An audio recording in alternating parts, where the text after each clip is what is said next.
The Proverbs of Solomon. Proverbs chapter 12, verse 10. A righteous man regardeth the life of his beast, but the tender mercies of the wicked are cruel.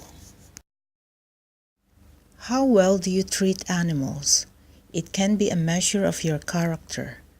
A good man is merciful. He is gentle and kind. He is ruled by pity and compassion.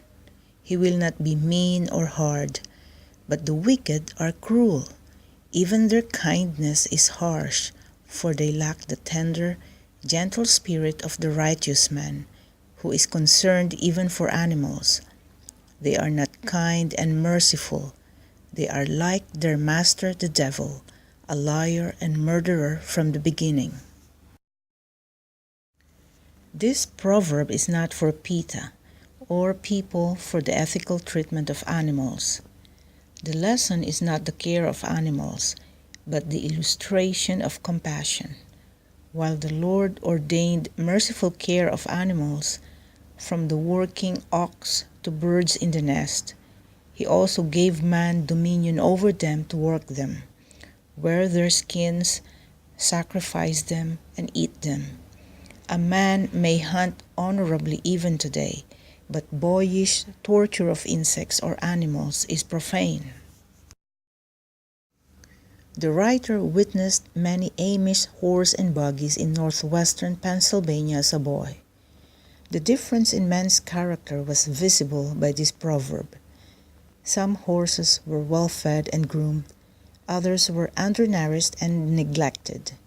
On hot days, some men walked their horses up the area's steepest and longest hill.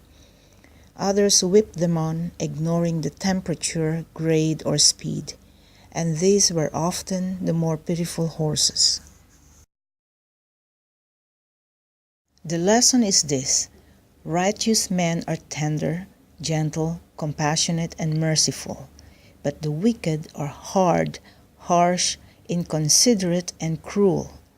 A righteous man will bear the fruit of the Spirit, which includes tender-hearted gentleness. If you want to be like Jesus Christ instead of the devil, learn gentle kindness. Dear listener, are you compassionate before God and men?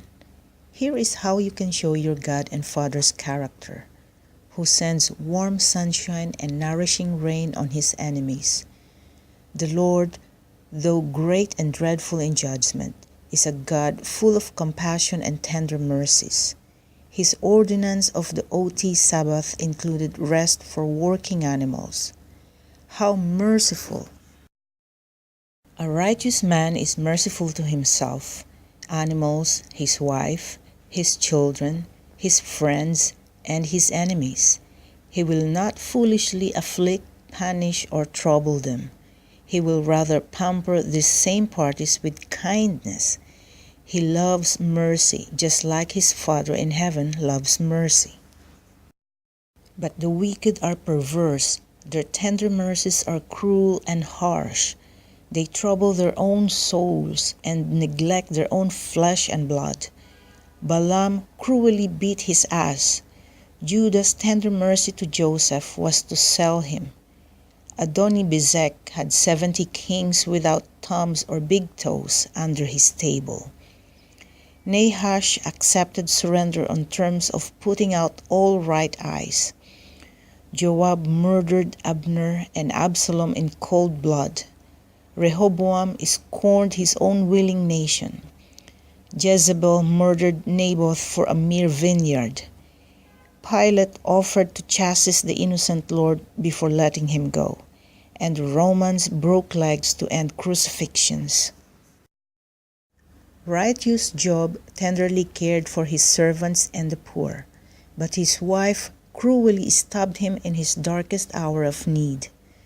David mercifully spared Saul's life, but his daughter Michal scorned David's finest worship of God. Joseph mercifully protected Mary, though horribly hurt, but Judah forgot his promise to the lonely and needy Tamar. A wicked man will treat his wife harshly, work too many hours, yell at the children, stay at cheap hotels on vacation, forget to feed the fish, slander his enemy, think romance is effeminate, neglect to train his children, expect the family to appreciate his personal preferences, criticize his wife to others, not take his mother out to eat, repeat stories about a co-worker, treat his daughters like sons, or clam up and avoid talking to the family.